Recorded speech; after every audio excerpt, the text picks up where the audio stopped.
Hi, and welcome to the podcast. Today's episode is focused on transparency and education, and I feel it's an important one. What I'm sharing is based on my personal experience as a former World Financial Group, or also called WFG agent. I'm not speaking on behalf of World Financial Group, and I'm not making claims about the experiences of others. My goal is to explain what I was told and what I later learned, and why understanding that difference matters to anyone considering this industry. When I was recruited to WFG, the message was clear and consistent. I was told I would be building my own business. I was told that the financial service industry was built on commission and residual income, and that commission and those residuals would be mine. I was told that by building a team, I was building an asset, that my team would be part of my business, and that no matter where I went in the industry, that business would follow me. I was told this wasn't a job, it was entrepreneurship. And at the time, that made sense. It sounded aligned with what independence should look like in this industry. What I didn't understand then, and what was never clearly explained, is how ownership actually works behind the scenes. Here's the part that most people don't fully understand until it's too late. In WFG, you are issued an agent code. That agent code is not a formality. It is the central mechanism through which all your business exists. Your contracts with carriers, your commissions, your book of business, your team structure, everything is tied to that agent code. And critically, the agent code is owned and controlled by WFG, not by you. That means the business is not legally attached to you as an independent operator. It's attached to an internal identifier controlled by the organization. At the time, I believed I owned my own business. What I later learned is that I was participating in someone else's system. The real test of ownership is not what happens when you're inside the organization. It's what happens when you leave. In my case, when I exited WFG, my agent code was immediately terminated.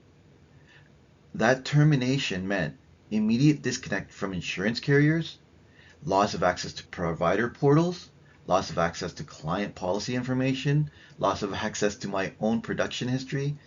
Even though I was the advisor who met with the clients, who built the relationships, who serviced the policies, once the agent code was gone, so was my access. When I joined another MGA, I learned something else. In order to continue servicing what I believed was my book of business, I was required to repurchase it. Yeah, let me repeat that clearly. I was required to buy back my own book of business because legally I did not own that agent code that controlled it. This was not explained during recruitment. This was not positioned as a possibility. This was a reality revealed only after leaving. Another important piece of this is commissions.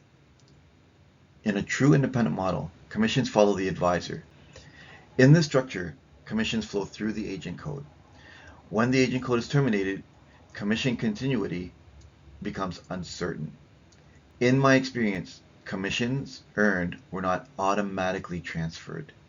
There were delays, restrictions, and limitations based on carrier agreements that WFG controls. Again, I'm not alleging wrongdoing, I'm explaining the power dynamic. If you don't control the contracts, you don't control the income stream. What troubled me most about this experience wasn't just the advisor impact, it was the client impact. Even when clients explicitly request to move with their advisor, the process was not simple. Transfers can be delayed or restricted because the contractual relationship sits with the agent code holder, not the individual advisor. This creates a paradox where clients believing they are choosing their advisors believe they are serving their clients, but the system prioritizes the organization that owns the code. That disconnect matters. Many advisors enter this industry believing they are entrepreneurs.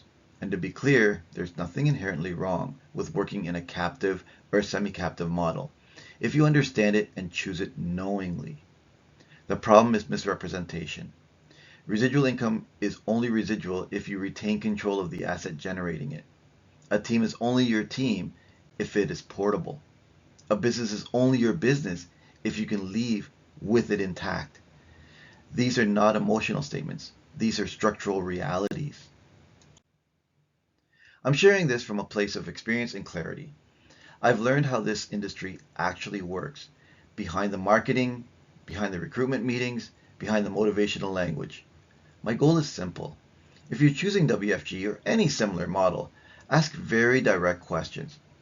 Who owns the agent code? What happens to my book if I leave?